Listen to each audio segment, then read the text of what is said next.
Sir இப்போ RPR இன்ஃப்ராஸ்ட்ரக்சர்லேருந்து செஞ்சு கொடுத்தாரு டோட்டல் ஒர்க்ஸ் எல்லாம் உங்களுக்கு சாட்டிஸ்ஃபைங் ஆன்சர் சார்? நல்லா இருந்தது, அதை பற்றி ஒன்றும் பிரச்சனை இல்லை. குவாலிட்டி பற்றி?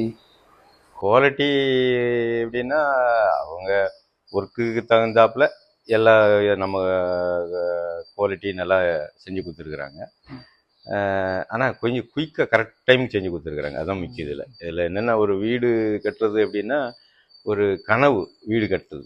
சாதாரணமாக ஒவ்வொரு மனிதனுக்கும் ஒரு வீடுன்றது ஒரு கனவாக தான் இருக்கும். அதை வந்து எல்லாருமே குயிக்காக முடிக்கணும்னு தான் நினைப்பாங்க. கையில் காசு சில பேருக்கு இருக்கும், சில பேருக்கு காசு இருக்காது. இருக்கிற காசை கரெக்டாக செலவு பண்ணணும், அந்த டைமுக்குள்ளே எல்லா வீட்டையும் கட்டி முடிக்கணும். இதெல்லாம் யோசித்து தான் ஒரு வீடு கட்டுறதுக்கு ஆரம்பிக்கிறாங்க. அப்போ ஆரம்பிக்கிறப்போ ஒரு ஆள்கிட்ட அந்த வேலையை ஒரு இடத்துட்டு கொடுக்குறப்போ அவங்களும் அதுக்கு தகுந்தாப்புல நமக்கு வேலை செஞ்சு கொடுக்கணும். அந்த வகையில் அவங்களுக்கு குட்டு. சின்ன வயசு இவங்களுக்கு எப்படி செய்வாங்க அப்படின்னு தான் டவுட் பட்டேன்.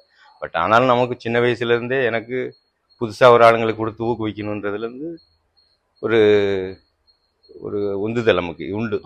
அதனால அவங்க சின்ன வயசுனா கூட அவங்களுக்கு செய்ய வைக்கணுன்ற ஒரு எண்ணத்தில் தான் அவங்களுக்கு பார்த்தா. ஆனால் நான் நினச்சதோட ஸ்பீடாக செஞ்சு முடிச்சுட்டேன், அது வரைக்கும் ஓகே. இப்போ ரேட்டிங் எவ்வளோ சார் கொடுப்பீங்க 10க்கு?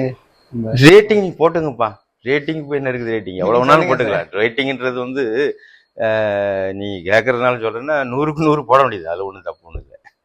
Okay sir, thank you sir.